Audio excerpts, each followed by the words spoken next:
अस्सलाम वालेकुम। आज हम पढ़ेंगे नर्वस कोऑर्डिनेशन। जो चैप्टर हम पढ़ रहे हैं उसका अगला टॉपिक साइनैप्स। इससे पहले हमने काफ़ी चीज़ें कवर कर ली हैं चैप्टर की। सबसे रीसेंट डिस्कशन, सबसे पिछली जो हमने पढ़ी थी टॉपिक, वो थी कि नर्व इम्पल्स क्या होती है, नर्व इम्पल्स की जनरेशन कैसे होती है, एक्शन पोटेंशियल कैसे प्रोपेगेट करता है, कैसे पहले प्रोड्यूस होता है और प्रोपेगेट कैसे करता है। सोडियम पोटेशियम एटीपीएस की वर्किंग पढ़ी हमने, आरएमपी कैसे मेंटेन होता है, नेगेटिविटी कैसे होती है सेल के अंदर मेंटेन, पॉजिटिविटी बाहर कैसे मेंटेन होती है।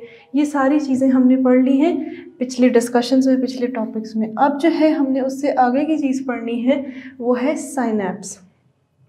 अब हम पढ़ चुके हैं कि एक्शन पोटेंशियल एक न्यूरॉन में जनरेट हो रहा है, पॉजिटिव नेगेटिव चार्जेस चेंज हो रहे हैं, लेकिन अब एक न्यूरॉन तो नहीं है, बहुत सारे न्यूरॉन्स होते हैं। एक न्यूरॉन, उसके बाद जो है आगे और न्यूरॉन, फिर और न्यूरॉन्स उसके आगे होंगे। तो आखिर ये किस तरह से वर्क करेगा, कैसे एक न्यूरॉन से, अब एक न्यूरॉन से यहाँ पे नेगेटिव, पहले बाहर पॉजिटिविटी थी, अंदर नेगेटिविटी थी, और ये यानी कि रेस्टिंग मेम्ब्रेन पोटेंशियल पे था। अब रेस्टिंग मेम्ब्रेन पोटेंशियल से ये किस तरह से इसमें एक्शन पोटेंशियल जनरेट हुआ, और फिर उसके बाद अंदर पॉजिटिविटी हो गई, बाहर नेगेटिविटी हो गई, फिर वापस रिस्टोरेशन हुई और वापस रेस्टिंग मेम्ब्रेन पोटेंशियल अचीव हो गया रीपोलराइजेशन के थ्रू। आखिर ये तो हमने कर लिया। अब इस न्यूरॉन से एक्शन पोटेंशियल इस न्यूरॉन में कैसे जाएगा, इस न्यूरॉन को क्या कहते हैं, इस न्यूरॉन को क्या कहते हैं, हम ये देख लेते हैं। अब साइनैप्स, साइनैप्स का मतलब क्या होता है। साइनैप्स एक लफ्ज़ है जिसको हम कहते हैं कि जंक्शन, जहाँ पे दो चीज़ें मिल रही हो, जंक्शन हो, एक junction between two neurons is called synapse. Junction between two neurons is called synapse. दो न्यूरॉन्स जहाँ मिले उनके दरमियान में एक जंक्शन जो होगा उसे हम कहेंगे साइनैप्स। यानी कि ये जगह एक साइनैप्स है जहाँ पे दो न्यूरॉन्स, एक ये न्यूरॉन और एक ये न्यूरॉन आपस में मिल रहे हैं, इसे हम कहेंगे साइनैप्स। ठीक। अब आप एक और चीज़ देखें कि ये साइनैप्स एक जंक्शन तो है, दो मिल तो रही हैं चीज़ें, लेकिन वो दो न्यूरॉन्स मिल तो रहे हैं एक दूसरे से, लेकिन वो दो न्यूरॉन्स क्या एक दूसरे से यूँ चिपके हुए हैं, वो चिपके हुए नहीं है एक दूसरे से।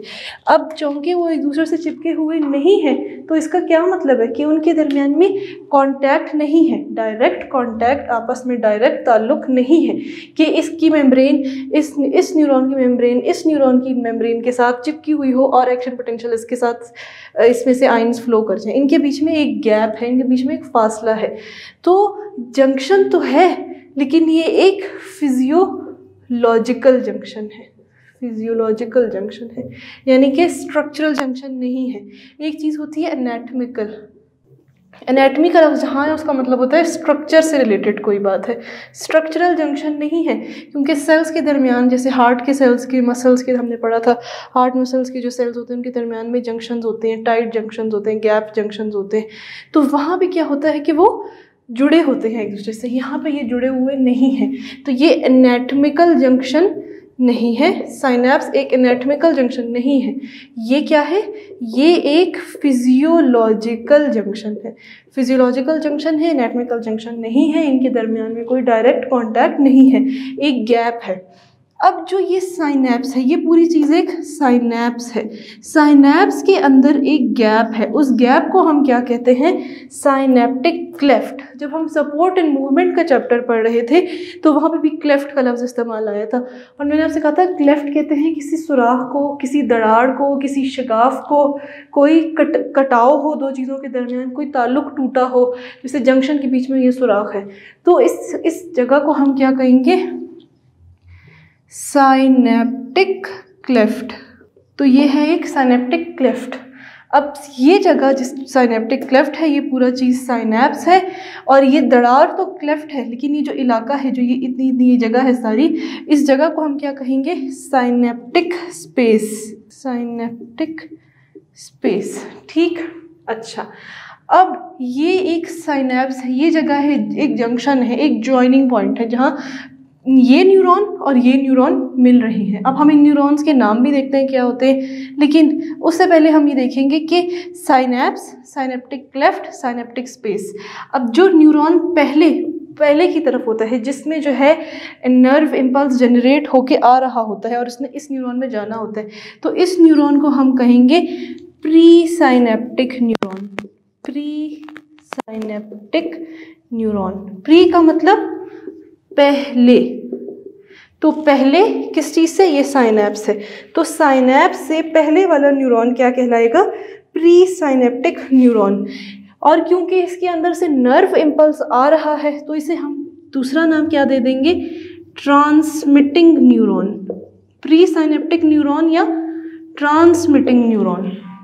और दूसरा जो न्यूरॉन होगा इसे हम क्या कहेंगे, क्योंकि इसकी ये बाद में है, साइनैप्स के बाद में है ये न्यूरॉन, तो इसको हम क्या नाम दे देंगे, post synaptic neuron. Pre synaptic neuron और पोस्ट साइनेप्टिक न्यूरॉन। या क्योंकि इसने रिसीव करना है, ये जो ट्रांसमिशन प्री साइनेप्टिक न्यूरॉन पहले वाले न्यूरॉन से आ रही है, इसने इसको रिसीव करना है, तो हम इसलिए इसको दूसरा नाम दे देंगे पोस्ट साइनेप्टिक न्यूरॉन, या फिर इसका नाम क्या हो जाएगा, receiving neuron. Post synaptic neuron या receiving neuron. Pre synaptic neuron, post synaptic neuron, इनके दरमियान में साइनेप्टिक क्लेफ्ट। अब the process of crossing the gap by the impulse at a synapse is called synaptic transmission। ये transmission यहाँ से हो रही है, ट्रांसमिशन इसमें जानी है, लेकिन इस साइनैप्स से, इस खाली जगह से, इस साइनेप्टिक स्पेस से गुजर के जाएगी, तो उसके लिए हम क्या कहते हैं, उसके लिए क्या चीज़, क्या उस ट्रांसमिशन को, उस प्रोसेस को क्या कहेंगे, साइनेप्टिक ट्रांसमिशन। Synaptic transmission. तो साइनेप्टिक ट्रांसमिशन की डेफिनेशन क्या हो जाएगी, the process of crossing the gap by the impulse. Process of crossing the gap, या फिर गैप कौन सा है, synapse. The process of crossing the gap और synapse by the impulse. The process of crossing the gap और synapse by the impulse at a synapse, at a synapse is called synaptic transmission। तो synaptic transmission, process of crossing the gap by the impulse at a synapse is called synaptic transmission। अच्छा, अब ये हमने बात कर ली, अब इसके बाद हमने ये देखना होगा कि ये होती किस तरह से। अच्छा, ये जो न्यूरॉन का एक्सॉन है, इसके पास छोटे छोटे साइनेप्टिक नॉब्स होते हैं। साइनेप्टिक नॉब्स, नॉब मतलब गोल सा जो कोई स्ट्रक्चर हो, गोला, जैसे दरवाजे को खोलने वाला कुंडा होता है गोल, वो नॉब होता है, साइनेप्टिक नॉब। इसके अंदर क्या प्रेजेंट होते हैं, न्यूरोट्रांसमीटर्स। न्यूरोट्रांसमीटर्स, उसकी डिस्कशन में हम थोड़ी देर में आएंगे। तो उन साइनेप्टिक नॉब्स के अंदर न्यूरोट्रांसमीटर्स प्रेजेंट होते हैं। और न्यूरोट्रांसमीटर्स किस चीज़ के अंदर प्रेजेंट होते हैं, अब ये न्यूरॉन है, प्री साइनेप्टिक न्यूरॉन, इसके पास साइनेप्टिक नॉब होगा। इसके अंदर कुछ खास तरीके से, इसके अंदर क्योंकि ये एक न्यूरॉन है, इसके अंदर माइटोकॉन्ड्रिया भी है, इसके अंदर गोल्जी एपरेटस भी है, इसके अंदर राइबोसोम्स और रफ एंडोप्लाज्मिक रेटिकुलम भी है। तो सब सारे ऑर्गेनेलीज हैं, यानी कि जो प्रोटीन बनाने वाली फैक्ट्रीज हैं, राइबोसोम प्रोटीन सिंथेसिस की फैक्ट्री, वो प्रेजेंट है। तो वो कुछ वेसिकल्स बनाएंगे। वेसिकल्स का मतलब होता है कोई बैग जैसा स्ट्रक्चर, कोई ऐसी चीज़ जो कि कुछ स्टोर कर सके। इन वेसिकल्स के अंदर न्यूरोट्रांसमीटर्स स्टोर होंगे। न्यूरोट्रांसमीटर्स असल में क्या है, मैसेंजर्स हैं, जो ये मैसेज इस न्यूरॉन से इस न्यूरॉन तक लेके जाएंगे कि आप ये वाला नर्व इम्पल्स इस न्यूरॉन में कंडक्ट करें, इसमें ट्रांसमिट करें। तो साइनेप्टिक ट्रांसमिशन कराएंगे न्यूरोट्रांसमीटर्स, जो कि इन वेसिकल्स के अंदर है। इन वेसिकल्स के अंदर न्यूरोट्रांसमीटर्स भरे हुए हैं।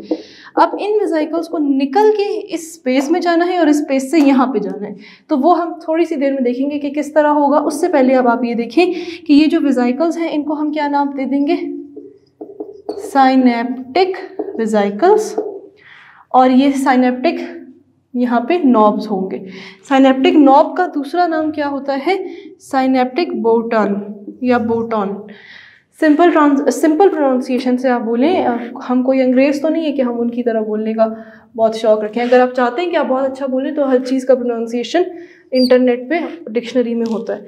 तो साइनेप्टिक नॉब या साइनेप्टिक बोटॉन्स, ठीक। अब यहाँ पे ये साइनेप्टिक स्पेस के अंदर प्रेजेंट होते हैं। इसके बाद अगली चीज़ है कि ये ट्रांसमिशन होगी कैसे, न्यूरोट्रांसमीटर्स रिलीज होंगे कैसे। उसके लिए हम ये देखते हैं कि एक सीरीज़ ऑफ इवेंट्स है। मैं ये मिटाना नहीं चाह रही। अच्छा जी, अब आप ये देखिए कि पहले हम थोड़ा सा डिस्कस कर लेते हैं कि न्यूरोट्रांसमीटर्स क्या चीज़ होते हैं। न्यूरोट्रांसमीटर्स कोई भी स्ट्रक्चर्स हो सकते हैं, कोई भी कंपाउंड्स हो सकते हैं, ज़्यादातर प्रोटीनेशियस कंपाउंड्स होते हैं। यहाँ पे अभी किताब में जो लिखा हुआ है वो ये है कि neurotransmitters are the molecules which stimulate skeletal muscle contractions. लेकिन इसके अलावा भी न्यूरोट्रांसमीटर्स के काम होते हैं, तो हम इसको, बल्कि इसकी ज़्यादा अच्छी डेफिनेशन वो होगी कि जो neurotransmitters are the messengers that conduct synaptic transmission from one neuron to another, और रादर यू कैन से कि न्यूरोट्रांसमीटर्स जो है वो मैसेंजर्स होते हैं जो कि साइनेप्टिक ट्रांसमिशन करवाते हैं सिंपली। ठीक, तो अब साइनेप्टिक ट्रांसमिशन ऑब्वियसली ये हम जब ला रहे हैं, ये रिसेप्टर से एक न्यूरॉन के थ्रू इन्फॉर्मेशन आ रही है, फिर दूसरे न्यूरॉन के थ्रू वो इन्फॉर्मेशन CNS तक जाएगी, CNS से मोटर न्यूरॉन के थ्रू इफेक्टर तक आएगी। जब इफेक्टर तक आती है ट्रांसमिशन, तो उसके बाद क्या होता है, इफेक्टर में कोई इफेक्ट प्रोड्यूस होना होता है। इफेक्टर हम पढ़ चुके हैं कि या वो मसल होगा या वो ग्लैंड होगा। तो मसल अगर होगा तो वो किस तरह से अपना इफेक्ट प्रोड्यूस करता है, कॉन्ट्रैक्ट करके। अगर मैंने किसी चीज़ को, ये एक डस्टर है, मैंने इस डस्टर को जाके पकड़ना है, तो मैं अपने हाथ को कॉन्ट्रैक्ट करूँगी तो मैं उसको उठा पाऊँगी। लेकिन पहले क्या था, मैंने डस्टर को देखा, मेरे रिसेप्टर्स ने उसको सोचा, रिसीव किया, उसके बाद मेरे neurons, sensory neurons central nervous system तक गए, उन्होंने कहा कि इस डस्टर को उठाओ। मोटर न्यूरॉन्स मेरे इफेक्टर ऑर्गन यानी मेरे हाथ, मेरे मसल तक आए और उसने कहा कि हाँ इसको उठा लो। अब मैंने उसको उठा लिया, इसको उठाने के लिए मैंने मसल कॉन्ट्रैक्शन की। तो आखिर इस सारे मकसद का कि इंफॉर्मेशन जा रही है, आ रही है, इसका मकसद क्या था कि हाँ मसल की कॉन्ट्रैक्शन हो सके। तो आखिर में ये रिजल्ट होता है। और मसल की कॉन्ट्रैक्शन हम सपोर्ट एंड मूवमेंट वाले चैप्टर में पढ़ चुके हैं कि स्केलेटल मसल कैसे कॉन्ट्रैक्ट करता है। तो न्यूरोट्रांसमीटर सब्सटेंसेस होते हैं, इनकी एग्जांपल्स आप देख लें। जैसे सबसे ज़्यादा जो प्रीवेलेंट पेरिफेरल नर्वस सिस्टम में है, सबसे ज़्यादा जो मौजूद है वो एसिटाइलकोलिन। इसके अलावा भी कुछ होते हैं neurotransmitters, GABA, gamma amino butyric acid, gamma amino butyric acid को हम कहते हैं गाबा। एसिटाइलकोलिन के अलावा कुछ और न्यूरोट्रांसमीटर्स हो गए, जैसे एपिनेफ्रीन, नॉर एपिनेफ्रीन। एपिनेफ्रीन को आप एड्रेनलिन भी कहते हैं, नॉर एपिनेफ्रीन को नॉर एड्रेनलिन। तो ये कुछ खास, कुछ बहुत ही मेजर जो पेरिफेरल नर्वस सिस्टम में है वो है। इसके अलावा काफ़ी ज़्यादा होते हैं, लेकिन वो आपके लेवल के लिए थोड़ा ज़्यादा हाई यील्ड हो जाएगा। अच्छा जी, अब इसके बाद हमने देख लिया कि ये न्यूरोट्रांसमीटर्स हैं, ये साइनैप्स की चीज़ें हैं जो कंपोनेंट्स हैं। सबसे पहले synapse, synaptic space, synaptic cleft, synaptic vesicles, synaptic bouton या synaptic knob, pre synaptic neuron, post synaptic neuron और साइनेप्टिक वेसिकल्स इसके अंदर प्रेजेंट हैं। ठीक, ये हमने डिस्कशन कर ली। अब इन साइनेप्टिक वेसिकल्स का यहाँ से निकलना, यहाँ पे न्यूरोट्रांसमीटर का बाहर आना, इस स्पेस में लगना और यहाँ पे रिसेप्टर्स तक जाना और फिर यहाँ पे नए वोल्टेज गेटेड चैनल्स का खुलना और एक्शन पोटेंशियल का दोबारा से इस न्यूरॉन में बनना, ये सारा प्रोसेस हम देखते हैं कि ये किस तरह से होता है। अब सबसे पहले एक एक्शन पोटेंशियल जो है वो इस न्यूरॉन में आ रहा है, ठीक है, जो इस न्यूरॉन में था। अब वो एक्शन पोटेंशियल साइनेप्टिक नॉब तक यहाँ पे आ गया, यहाँ पे वापस आ गया। तो एक्शन पोटेंशियल जब यहाँ आ गया तो अंदर क्या हो जाएगी, पॉजिटिविटी, पॉजिटिविटी। इस एक्शन पोटेंशियल के आने से, अब मैं यहाँ पे कहाँ बनाऊँ, मैं यहाँ आपको सारे स्टेप्स साथ साथ लिख के देती जाती हूँ ताकि आपको समझ आता जाए कि किस तरह से एक्शन पोटेंशियल वो आता जाएगा। अच्छा जी, अब action potential comes in knob, action potential, अब मैं एक्शन पोटेंशियल की जगह AP लिखूंगी। Action potential comes in synaptic knob, ठीक है। एक्शन पोटेंशियल यहाँ पे आ गया। जब इस साइनेप्टिक नॉब में एक्शन पोटेंशियल आ गया तो इसके आने की वजह से क्या होगा, कुछ ऐसे केमिकल चेंजेस होंगे जो कि ट्रिगर करेंगे, क्या ट्रिगर करेंगे कि जब यहाँ पे आता है तो कुछ कैल्शियम के गेट्स होते हैं, कैल्शियम चैनल्स होते हैं जो कि यहाँ पे इस इलाके में, ये कैल्शियम चैनल्स जब इस जगह पे खुल जाते हैं, जब कैल्शियम चैनल्स खुल जाते हैं तो उनकी एंट्री होती है। जब कैल्शियम चैनल्स अंदर एंटर होंगे तो ये एक ऐसा केमिकल चेंज लाता है कि ये जो साइनेप्टिक वेसिकल्स हैं वो इस मेम्ब्रेन के साथ जाके फ्यूज़ हो जाते हैं, इस मेम्ब्रेन के साथ फ्यूज़ हो जाते हैं और साइनेप्टिक वेसिकल फट के न्यूरोट्रांसमीटर को रिलीज़ कर देते हैं साइनेप्टिक स्पेस में। कैल्शियम की एंट्री की वजह से, जब कैल्शियम की एंट्री हुई तो वेसिकल्स जाके फ्यूज़ हो जाते हैं, ठीक।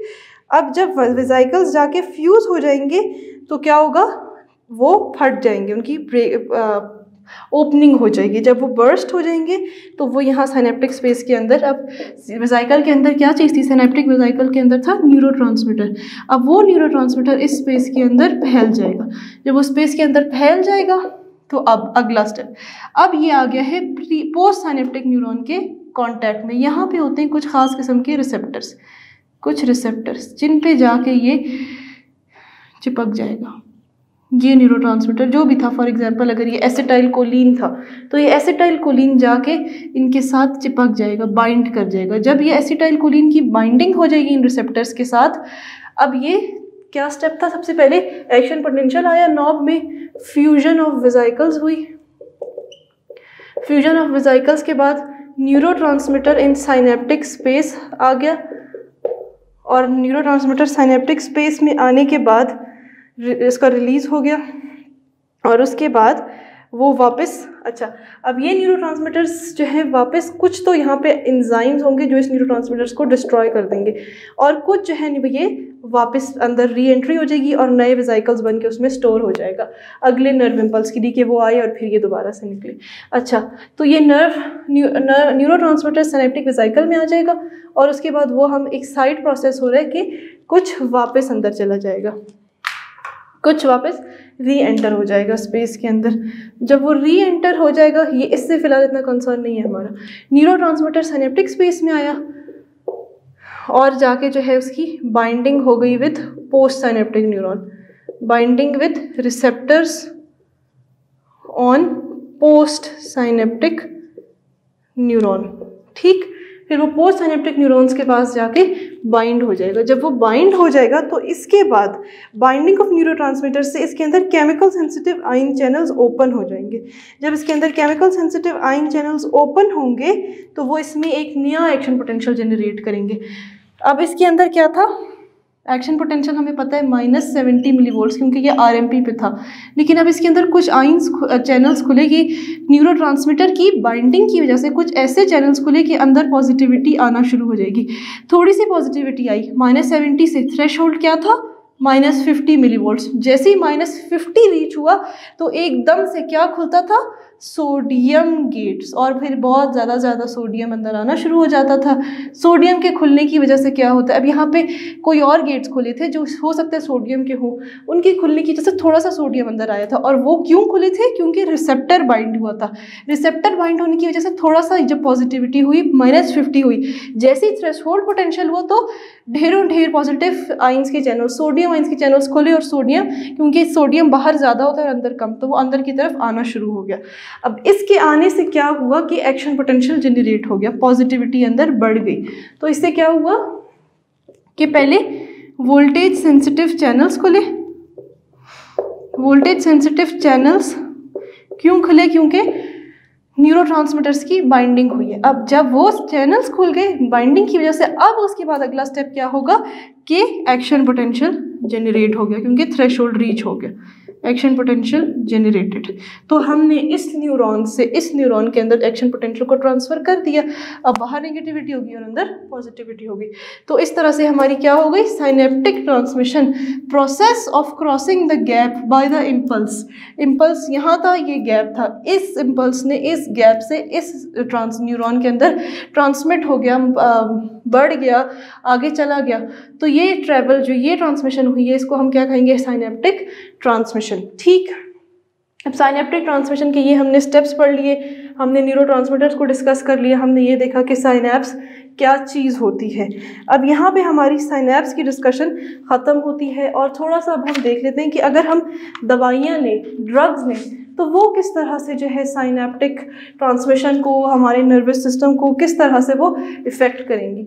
तो आपकी किताब में ज़्यादातर जिस दवाई का जिक्र है, जिस ड्रग का जिक्र है, जिस एलिमेंट का जिक्र है, वो है निकोटीन। तो अब हम देख लेते हैं कि निकोटीन किस तरह से एक्ट करेगा, नर्वस कोऑर्डिनेशन को किस तरह से चेंज करेगा। तो अगर आप निकोटीन ले लें, निकोटीन जो है एक ड्रग है।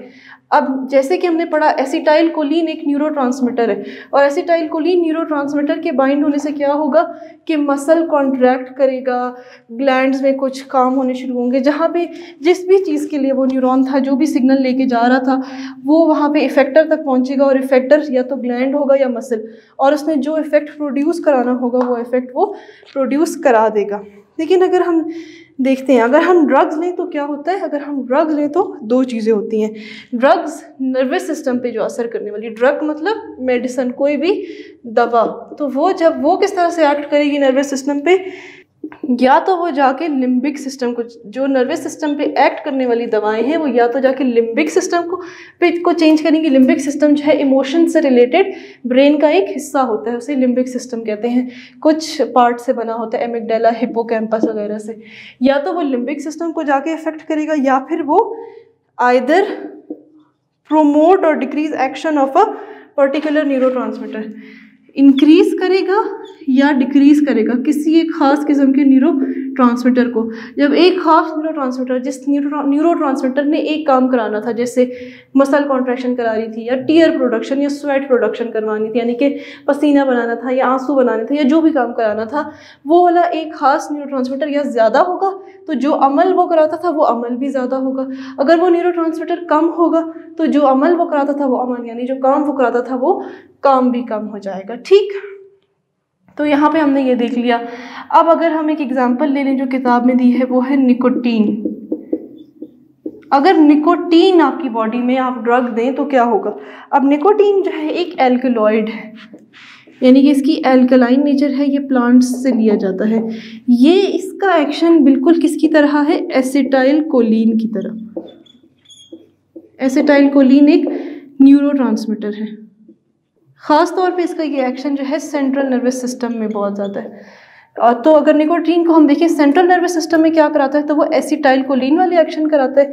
और अगर हम देखें कि पेरिफेरल नर्वस सिस्टम में क्या कराता है, तो वो एसिटाइल कोलिन वाले एक्शंस कराता है।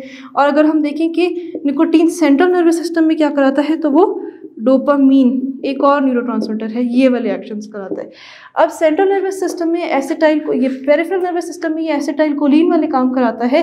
तो एसिटाइल कोलिन के न्यूरोट्रांसमीटर्स जिस भी न्यूरॉन पे लगे होते हैं, रिसेप्टर्स, जिस भी न्यूरॉन पे एसिटाइल कोलिन के रिसेप्टर्स लगे होते हैं, वहाँ पे जाके ये एक्ट कर लेगा। यानी कि वहाँ पे या तो एसिटाइल कोलिन चला जाए, तो जो काम एसिटाइल कोलिन ने करना था, अगर उसकी जगह निकोटीन चला जाए तो वही काम निकोटीन भी करेगा, क्योंकि निकोटीन और एसिटाइल कोलिन का स्ट्रक्चर एक जैसा है। तो अब जहाँ पे एसिटाइल कोलिन अटैच होता था, उस जगह पे जाके निकोटीन अटैच हो जाएगा। जब वहाँ पे निकोटीन जाके अटैच हो जाएगा, जब निकोटीन वहाँ जाके चिपक जाएगा, तो हर वो काम कराएगा जो कि एसिटाइल कोलिन कराता था। यानी कि यूरिनेशन एसिटाइल कोलिन न्यूरोट्रांसमीटर की तरफ से होती है। जहाँ पे ये कोलिन लफ्ज़ है, एसिटाइल कोलिन या निकोटीन, इसके लिए हम इस्तेमाल करते हैं कोलिनर्जिक। तो ये कोलिनर्जिक न्यूरॉन है जिसके ऊपर कोलिनर्जिक एसिटाइल कोलिन के रिसेप्टर्स जिस न्यूरॉन के ऊपर होंगे तो वो कोलिनर्जिक न्यूरॉन, और एसिटाइल कोलिन के रिसेप्टर को हम क्या कहेंगे, कोलिनर्जिक रिसेप्टर। ठीक, कोलिनर्जिक न्यूरॉन, कोलिनर्जिक रिसेप्टर। तो अब निकोटीन लग चुका है जहाँ पे एसिटाइल कोलिन लगता था, क्योंकि दोनों का स्ट्रक्चर सेम है, तो उस रिसेप्टर ने उसको समझा कि ये एसिटाइल कोलिन है। ये यूरिनेशन ज़्यादा कराता है, ये स्वेटिंग ज़्यादा कराता है।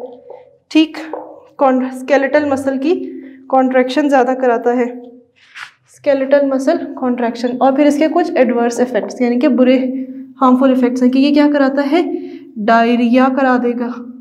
और क्या कराएगा, ये वॉमिटिंग।